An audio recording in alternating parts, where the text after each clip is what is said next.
ஆண்டவராகிய இயேசு கிறிஸ்துவின் நாமத்திலே என்னுடைய வாழ்த்தலையும் வணக்கத்தையும் உங்களுக்கு தெரிவித்துக் கொள்கிறேன். ஆவியின் கனி என்ற தலைப்பிலே முதலாம் பாகத்திற்கு உங்களை அன்போடு அழைக்கிறேன்.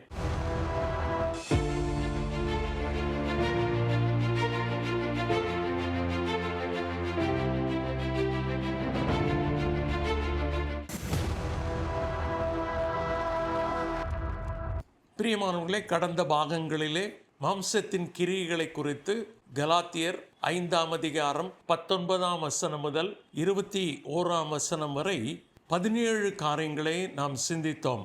அவைகளை நாம் மேற்கொண்டு ஆவியானவருடைய கனியை நம்மிலே உற்பத்தி செய்ய வேண்டும் என்பதுதான் தேவனுடைய திட்டம். ஆகையால் வருகிற பாகங்களிலே நாம் ஆவியின் கனியை குறித்து சிந்திக்க இருக்கிறோம். கனி என்றால் அர்த்தம் என்ன? சில மரங்கள் கொஞ்சம் சத்து அதுக்கு கிடைக்கும், அதை வைத்துக்கொண்டு அது உயிர் வாழ்வதற்கு அதை பயன்படுத்தி ஏதோ வாழ்ந்து கொண்டிருக்கும்.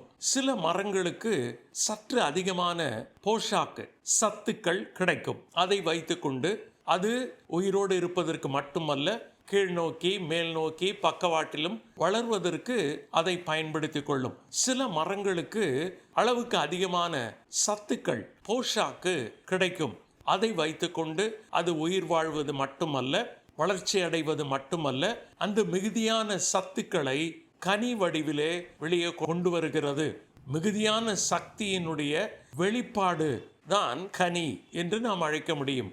அதிகமான ஆவிக்குரிய போஷாக்கு, ஆவிக்குரிய சக்தியை பெற்று நாம் கனி கொடுக்க வேண்டும் என்று தேவன் எதிர்பார்க்கிறார். ஆண்டவர் நம்ம எதற்காக தெரிந்து கொண்டார்? யோவான் 15ஆம் அதிகாரம் 16ஆம் வசனம், நீங்கள் என்னை தெரிந்து கொள்ளவில்லை, நான் உங்களை தெரிந்து கொண்டேன்.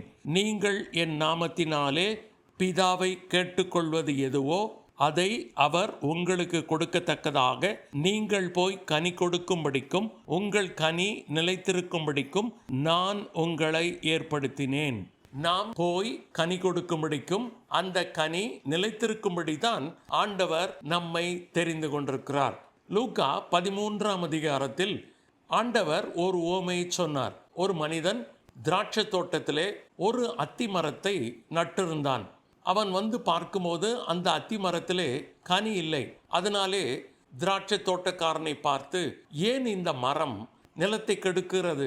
கடந்த 3 ஆண்டுகளாக நான் தேடி வருகிறேன், இதிலே கனியை காணும், வெட்டி போடலாம் என்று சொன்னான். உடனே அந்த தோட்டக்காரன், இந்த வருஷமும் இது இருக்கட்டும், நான் சுற்றிலும் கொத்தி எரு போடுகிறேன், இந்த வருஷம் கனி கொடுத்தால் பார்க்கலாம், இல்லாவிட்டால் வெட்டி போடலாம் என்று சொன்னான். திராட்சை தோட்ட எஜமான் மரத்திலிருந்து கனியை எதிர்பார்க்கிறார். ஆகையால் ஆண்டவர் நம்முடைய வாழ்க்கையிலே கனியை எதிர்பார்க்கிறார். யோவான் 15ஆம் அதிகாரத்திலே கர்த்தராகிய இயேசு கிறிஸ்துவானவர், நானே மெய்யான திராட்சை செடி, என் பிதா தோட்டக்காரர் என்று சொல்லுகிறார். என்னில் கனி கொடுக்கிற கொடி எதுவோ அது அதிக கனிகளை கொடுக்கும்படி அதை சுத்தம் பண்ணுகிறார். அதே அதிகாரம் 8ஆம் வசனத்தில், நீங்கள் மிகுந்த கனிகளை கொடுப்பதினால் என் பிதா மகிமைப்படுவார், எனக்கும் சீஷராயிருப்பீர்கள். ஆண்டவர் முதலாவது கனியை குறித்து பேசுகிறார். என்னில் கனி கொடுக்கிற கொடி எதுவோ. சில விசுவாசிகள் குறைவான ஆவிக்குரிய சத்துக்களை பெற்று கனி மட்டும் கொடுத்து கொண்டிருக்கிறார்கள். ஆண்டவர் அதிலே திருப்தி அடைகிறவர் அல்ல. என்னில் கனி கொடுக்கிற கொடி எதுவோ அது அதிக கனிகளை கொடுக்கும்படி அதை சுத்தம் பண்ணுகிறார். சுத்தம் பண்ணுகிறார் என்ற வார்த்தைக்கு தேவையில்லாத பகுதிகளை வெட்டி எடுக்கிறார் என்ற பொருள் படும்.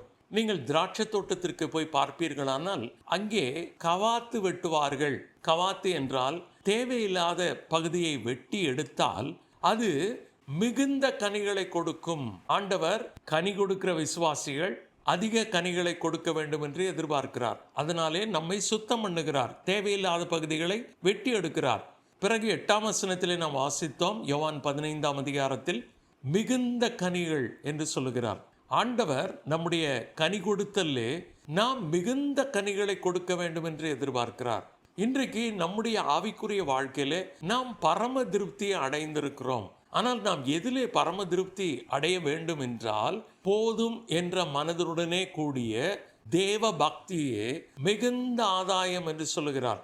நாம் உலக பிரகாரமான காரியங்கள், பணம், பொருள் இவைகளிலே பூரண திருப்தி அடைய வேண்டும். ஆனால் இன்றைக்கு விசுவாசிகளுக்கு பணத்திலோ அல்லது உலக பிரகாரமான காரியத்திலோ திருப்தியே இல்லை. இன்னும் அதிகம் வேண்டும், இன்னும் அதிகம் சம்பாதிக்க வேண்டும், இன்னும் அதிகமான பொருட்களை சேர்க்க வேண்டும் என்று விரும்புகிறார்கள். ஆனால் ஆவிக்குரிய வாழ்க்கையில பரம திருப்தி அடைந்திருக்கிறார்கள். இந்த ஆவிக்குரிய வாழ்க்கை போதும் என்று நினைக்கிறார்கள். வேதம் நாம் உலக பிரகாரமான காரியங்களிலே பூரண திருப்தி அடைய வேண்டும், ஆனால் ஆவிக்குரிய வாழ்க்கையில ஒருபோதும் திருப்தி அடையக்கூடாது. பவுல் நான் அடைந்தாயிற்று, முற்றிலும் தெரிந்தவனானேன் என்று எண்ணுகிறதில்லை என்று சொல்லுகிறார். நாம் மிகுந்த கனிகளை கொடுப்பதற்கு ஏதுவாக ஆண்டவர் பல காரியங்களை நம்முடைய வாழ்க்கையில செய்கிறார். 5ஆம் அதிகாரம் ஏசாயா 2ஆம் வசனம், அவர் அதை வேலியடைத்து அதில் உள்ள கற்களை பொறுக்கி அதிலே நற்குல திராட்சை செடிகளை நட்டு அதன் நடுவில் ஒரு கோபுரத்தை கட்டி அதில் ஆலையை உண்டு பண்ணி அது நல்ல திராட்சை பழங்களை தரும் என்று காத்திருந்தார். அதுவோ கசப்பான பழங்களை தந்தது. பார்த்தீர்களா, ஆண்டவர் என்ன காரியங்கள் எல்லாம் செய்தார்? ஒன்றே ஒன்றை எதிர்பார்த்தார், நல்ல திராட்சை பழங்களை தரும் என்று அவர் காத்திருந்தார்.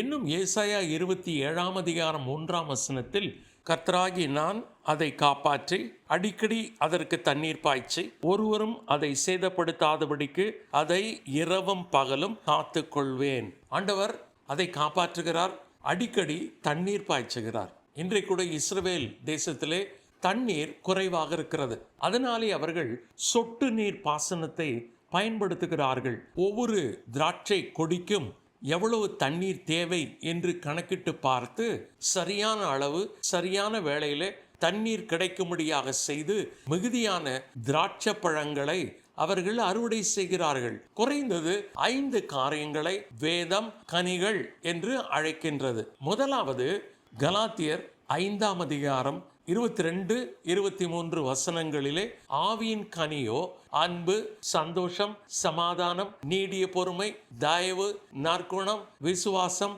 சாந்தம், இச்சையடக்கம். இந்த 9 காரியங்களும் போல ஒத்த குணாதிசயங்கள். கர்த்தருக்கு சித்தமானால் வருகிற பாகங்களிலே ஆவியின் கனி ஒவ்வொன்றாக 9 காரியங்களை நாம் சிந்திக்க போகிறோம். இன்றைய தினத்திலே 2வது காரியமாக கொலோசியர் 1ஆம் அதிகாரம் 10ஆம் வசனத்தில் சகலவித நற்கிரியைகளுமாகிய கனிகளை தந்து, கொலோசை பட்டணத்து விசுவாசிகளுக்காக பவுல் ஜெபிக்கிறார். அப்படி ஜெபிக்கும் போது நற்கிரியைகளாகிய கனிகளை தந்து என்று அவர் சொல்லுகிறார். இன்றைக்கு நற்கிரியைகள் என்று விசுவாசிக்கு சொன்னால் சுயநீதி பிரதர் என்று சொல்லுகிறார்கள். நாம் ரட்சிக்கப்படுவதற்கு முன்னாலே செய்யக்கூடிய நற்செயல்கள், நீதியான செயல்கள் நம்முடைய ரட்சிப்புக்கு உதவாது. இதற்கு பேர் தான் சுயநீதி. ஆனால் ரட்சிக்கப்பட்ட விசுவாசி நாம் நற்கிரியைகளை செய்ய வேண்டும். நாம் எபேசியர் 2ஆம் அதிகாரம் 8-9 வசனங்களில் கிருபையினாலே நாம் விசுவாசத்தை கொண்டு ரட்சிக்கப்பட்டோம், இது நம்முடைய கிரியைகளினால் உண்டானதல்ல, இது தேவனுடைய ஈவு.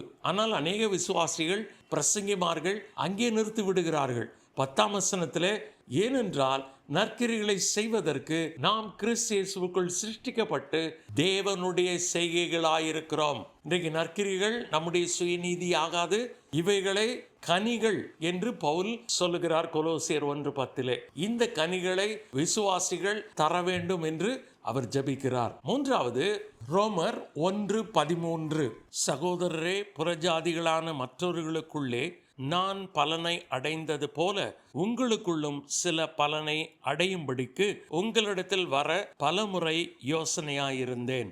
இங்கே பலன் என்று பவுல் 2 முறை சொல்லுகிறார். பலன் என்ற வார்த்தையினுடைய ஆங்கிலத்திலே ஃப்ரூட்ஸ், கனிகள் என்று சொல்லப்பட்டிருக்கிறது. அதாவது பவுல் நிறைய ஆத்துமாக்களை ஆதாயம் செய்திருக்கிறார். ரோமாபுரிக்கு வந்து ஆத்துமாக்கள் ஆகிய கனிகளை தர பவுல் விரும்புகிறார். 4வதாக எபிரேயர் 13ஆம் அதிகாரம் 15ஆம் வசனம், ஆகையால் அவருடைய நாமத்தை துதிக்கும் உதடுகளின் கனியாகிய ஸ்தோத்திர பலியை அவர் மூலமாய் எப்போதும் தேவனுக்கு செலுத்த கடவோம்.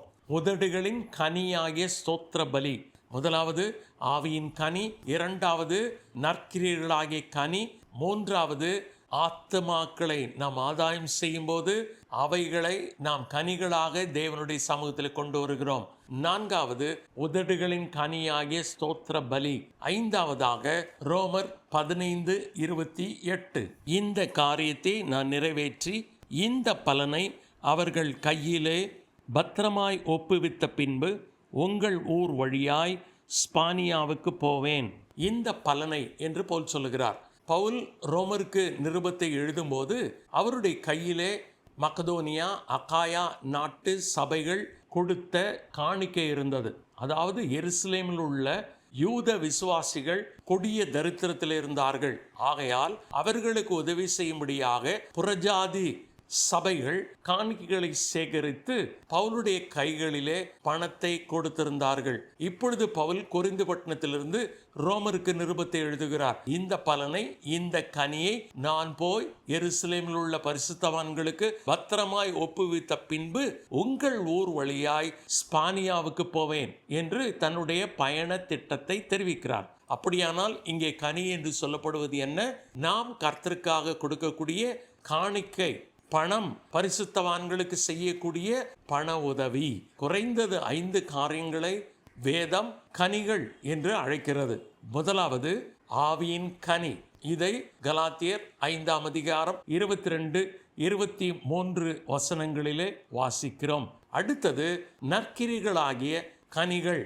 இதை கொலோசியர் 1:10 பவுல் ஜெபத்தினுடைய ஒரு குறிப்பு அது. மூன்றாவது ரோமர் 1:13 கனிகள். ஆத்துமாக்களை நாம் ஆதாயம் செய்யும் போது கர்த்தருக்காய் நாம் கனி கொடுக்கிற மக்கள்.